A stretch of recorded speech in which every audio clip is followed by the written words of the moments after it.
মসজিদে গিয়ে আমরা লা ইলাহা ইল্লাল্লাহ বলতে তো দেখি, আবার মন্দিরের মধ্যে গিয়ে রাম রাম বলতেও দেখি, শুধুমাত্র ভোটের আশায়।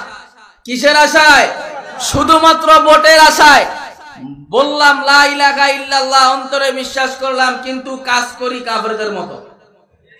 হযরত ওমর ইবনুল খাত্তাব রাদিয়াল্লাহু তাআলা আনহু থেকে হাদিস বর্ণিত, আল্লাহর রাসূল সাল্লাল্লাহু আলাইহি ওয়াসাল্লাম বলেছেন, যখন দেখবা কাফের মুশরিক যারা আছে তাদের ঘরের মধ্যে, তাদের ইবাদতখানার মধ্যে ধর্মীয় ইবাদত চলতেছে, ওই সময়ের মধ্যে তাদের ঘর কিংবা ইবাদতখানার মধ্যে যাইও না, কারণ ওই সময়ের মধ্যে আল্লাহর পক্ষ থেকে সেখানে গজব অবতীর্ণ হয়। কি অবতীর্ণ হয়? কি অবতীর্ণ হয়? এবার আমি আপনাদেরকে জিজ্ঞাসা করি, এই হাদিসকে সামনে রেখে অমুসলিমদের কোন ধরনের অনুষ্ঠান যখন হয়, ধর্মীয় অনুষ্ঠান, সেখানে যেহেতু আল্লাহর রাসূল বলছে গজব অবতীর্ণ হয়, আমাদের দেশে যখন দুর্গা পূজা হয় ওই সময়ের মধ্যে পূজা মণ্ডপে কি রহমত বর্ষণ হয়? রহমত বর্ষণ হয়? সবাই বলেন রহমত বর্ষণ হয়। তাহলে কি হুজুর কি মুজুর কি ইসলামিক দল কি অন ইসলামিক দল এই বছর দেখছেন নি আপনারা সবাই কিভাবে পূজা মণ্ডপের দিকে সিরিয়াল ধরছে? দেখছেন নি আপনারা? কিসের আশায়? কিসের আশায়? কিসের আশায়? ভোটের আশায়। আমি হাদিসের টুকরা পড়ছিলাম, আল্লাহ রাসূল সাল্লাল্লাহু আলাইহি ওয়াসাল্লাম বলেছেন, কিয়ামতের আগে সময়টা এমন হবে, ইউসবিহুর রাজুলু মুমিনান, সকালবেলা বান্দা তো মুমিন থাকবে, ওয়ায়ুমসি কাফেরা, সন্ধ্যা আসতে আসতে আবার সে কাফের হয়ে যাবে। সে অবস্থা আমাদের চলে আসছে। কেন হবে এরকম? দুনিয়ার ছোট্ট ছোট্ট জিনিসের কারণে মানুষ ঈমান হারা হয়ে যাবে। ছোট্ট একটা ভোট ঈমানের চাইতে তাদের কাছে মূল্যবান বেশি।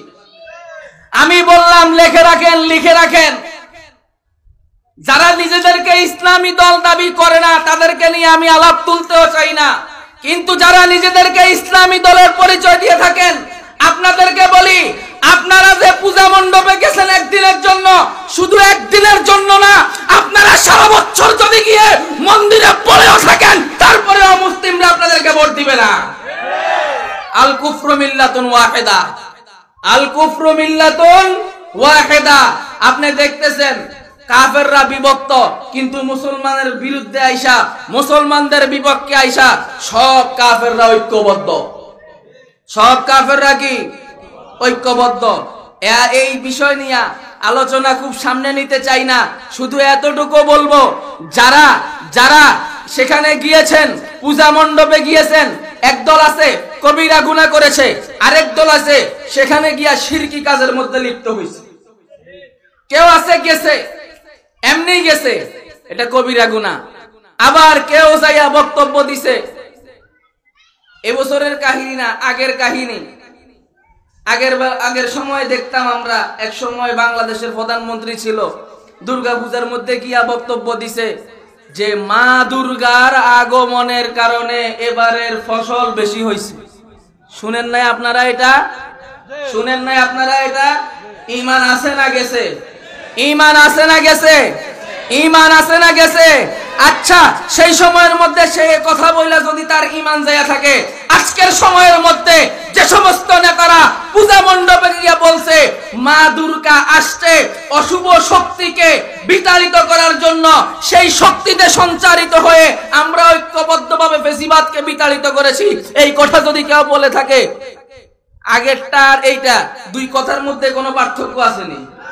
আমরা আগেরটার বিরুদ্ধে কথা বলছি, এখন যদি এটা নিয়ে কথা না বলি, মানুষ আমাদের কি করব? মানুষ কব হুজুর আওয়ামী লীগ দেখতে পারে না, আল্লাহ আওয়ামী লীগের বিপক্ষে কইছে, আর যে অন্য আলারা কয় হেতা কো বিপক্ষে কয় না, কইব না? এ আমগো হুজুরের কথা মনে রাখবেন, হুজুররা সবসময় বিরোধী দল। হুজুররা সবসময় কি দল? কি দল? কি দল? কারণ যেতেই রাষ্ট্র ক্ষমতায় আসে বা ক্ষমতায় যাওয়ার মতো কোনো লাইন তৈরি হয়, তারে বিদেশি করে পূজা করতে হয়। তারে বিদেশিদেরকে, কেউ ইন্ডিয়ারে পূজা করব, কেউ চায়নারে পূজা করব, কেউ রাশিয়ারে পূজা করব, কেউ আমেরিকারে পূজা করব। আমরা মৌলবীরা ইন্ডিয়াকেও পূজা করতে পারি না, চায়না আর রাশিয়াকেও পূজা করতে পারি না, আমেরিকাকেও পূজা করতে পারি না। আমেরিকা, চায়না, লন্ডন কিংবা ভারতের সামনে আমরা মাথা নত করতে পারি না। আমাদের মুসলমান খাঁটি ইমানদার যারা আছে, আমাদের মাথা একমাত্র রব্বে কায়নাতের সামনে নত হয়। ঠিক ঠিক এই কারণে আমরা যখন কথা বলি তখন তাদেরকে পরোয়া করার সুযোগ আমাদের হয় না। কে নারাজ হবে, আমার কথার দ্বারা কোন দল খুশি হলো, আর আমার কথা দ্বারা কোন দল নারাজ হলো, আমার কথার দ্বারা কোন দেশ খুশি হলো আর কোন দেশ নারাজ হলো, এটা দেখার টাইম আমার। আমরা একমাত্র কাকে খুশি করার জন্য কথা বলি? একমাত্র কাকে খুশি করার জন্য কথা বলি? আল্লাহকে খুশি করার জন্য কথা বলবো। এর দ্বারা যদি পৃথিবীর সমস্ত মানুষ আমার উপর রাগান্বিত হয়, আমার ব্যাপারে ভিন্ন ধারণা তৈরি হয় মনে, এতে আমার কিছুই আসে যায় না। আর আমার কথার দ্বারা পৃথিবীর সব মানুষ যদি খুশি থাকে, আল্লাহ যদি নারাজ থাকে, কিয়ামতের ময়দানে আমার বাঁচার কোনো উপায়